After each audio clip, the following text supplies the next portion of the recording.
iniciar con la importancia de la comunicación. Entonces,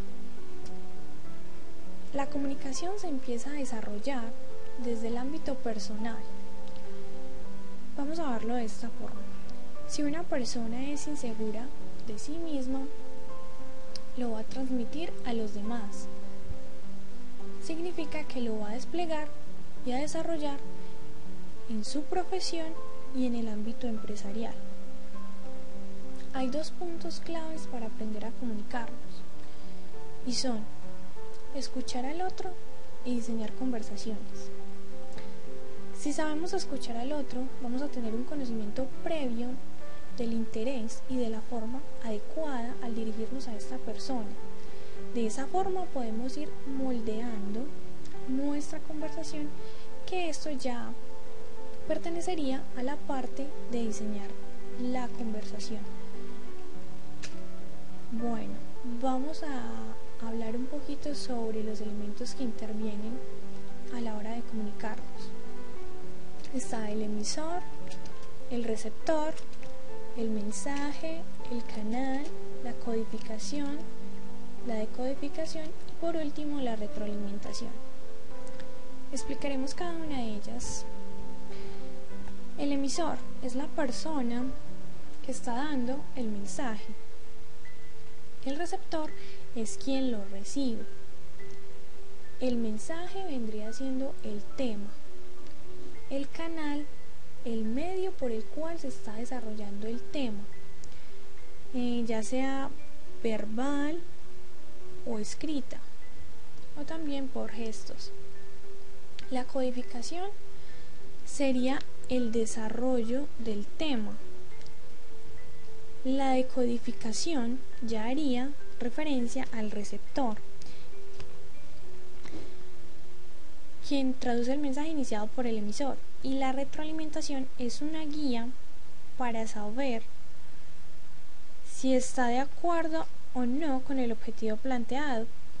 La retroalimentación depende mucho de la decodificación, ya que si no se interpreta bien el mensaje del emisor, su retroalimentación será negativa. Podemos lograr una retroalimentación eficaz si sabemos usar el lenguaje apropiado y mostramos interés hacia el receptor. Vamos a ver una gráfica que nos va a mostrar más claramente lo que acabamos de decir.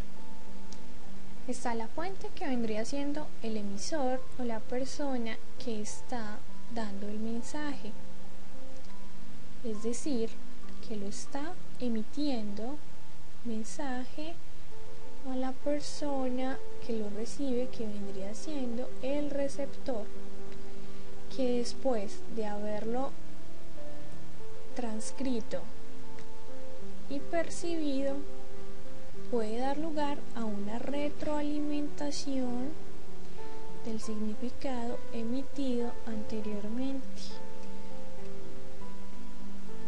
Las funciones de la comunicación. Está la función informativa, la función regulativa y la función afectiva. La función informativa se refiere a la interacción e intercambio de la información. La función regulativa es el intercambio de acciones entre las personas y la influencia que ejercen entre sí. Y la función afectiva es la comprensión mutua. Allí intervienen las emociones de los comunicantes. Bueno, las reglas de oro de la comunicación vendrían siendo 3, que son la empatía, la tolerancia y la congruencia.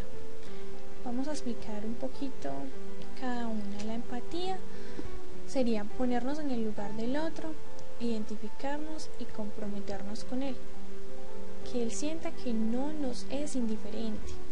La tolerancia es no rechazar a los demás, ni subestimarlo y respetar la opinión ajena. La congruencia, ser honesto en la comunicación. Si se llega a una contradicción con facilidad, se pierde la credibilidad. Ahora vamos a pasar a los tipos de comunicación. Vamos con la comunicación verbal. De la comunicación verbal se desprenden 3, que serían la expresión oral, el diálogo y el monólogo. La expresión oral la podemos ver en las conferencias y exposiciones. El diálogo es una conversación que se desarrolla entre dos o más personas, y el monólogo es cuando el emisor y el receptor vienen siendo la misma persona. La comunicación no verbal también se desprende en tres, que serían la proxémica, la kinésica y la paralingüística. La proxémica es la estructura inconsciente del hombre. La kinésica son los gestos de las manos, la mímica y las posturas. La paralingüística vendría siendo el tono, el ritmo, las pausas, el tartamudeo, el silencio. Estos hacen referencia a lo que es pues la paralingüística. Y por último nos vamos a la comunicación escrita, que es expresar una idea por medio de la escritura.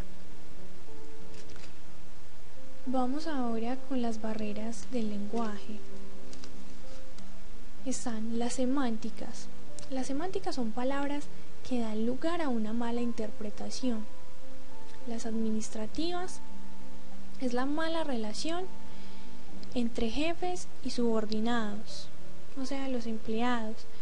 Las fisiológicas son las diferencias físicas del emisor o el receptor, ya sea visual, auditiva o verbal. La física, los problemas con los canales, ya sean temporales o permanentes. Como bien lo dije ahorita, los canales es el medio por el cual se está transmitiendo el mensaje. La percepción selectiva, escoger y manipular la información de acuerdo a sus necesidades. El ruido es la oposición del mensaje. No siempre son sonidos como tal. Del ruido se desprenden varias clases y las vamos a ver aquí. Están entonces las distracciones externas, que podrían ser un compañero haciendo algo indebido a la hora del comunicado, me puede distraer e interferir. Mi escucha, soñar despierto, distracción personal, sentir que están hablando pero en realidad no sé de qué. Está lo que es el mal comunicador, el no saber escuchar, y las interrupciones, ya sea porque se conoce muy bien el tema o porque se desean hacer interrupciones poco productivas. Vamos a continuar entonces con las emociones. Ojalá se pudiera conocer el estado de ánimo de los receptores. El contexto vendría siendo el lugar en el que se está desarrollando el mensaje. La forma es verbal, no verbal o también puede ser táctil. Y el espacio serían las condiciones que hay que crear para la comunicación. Ahora, problemas que se derivan del mal uso de las comunicaciones. Los mensajes mal expresados, las interpretaciones defectuosas y la falta de atención. Todos van muy de la mano, ya que si se expresa mal, se va a interpretar mal, y si hay falta de atención, también se va a interpretar mal. Esto no solo va por parte del emisor, sino también del receptor. Supongamos que se hace una pregunta. La pregunta debe ser muy productiva, ya que si no lo es, se deduce que hubo una falta de atención, y si no la hace clara puede haber una interpretación defectuosa por parte del emisor y expresar el mensaje de una forma inadecuada, que eso daría lugar al mensaje mal expresado. Bueno, ¿cómo mejorar nuestra comunicación? Se debe buscar algo en común, ser muy claro, ser muy positivo, coordinar nuestras acciones con nuestras palabras, hablar teniendo en cuenta las necesidades de quien nos está escuchando, evitar distracciones y también respaldar nuestras palabras. Vamos a hablar también de las ventajas y las desventajas. Entonces, en las ventajas es más personal, la retroalimentación es inmediata, se pueden expresar los sentimientos y las emociones. Las desventajas es muy pasajera, Una vez dicho algo no puede ser borrado y es muy difícil archivarla. También es muy complicado o un poco más complicado pensar mientras está hablando. Bueno, ahora vamos a pasar a lo que comunican las secretarias, que sería el tema de interés, ya que estamos haciendo referencia a un manual para ellas. La secretaria debe tener claro y en sí su información.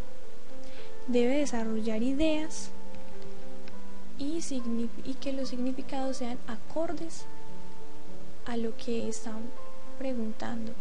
Debe tener una buena imagen, debe ser muy motivada, debe ser responsable y debe tener el conocimiento previo de su cargo y de la información que debe emitir a los demás.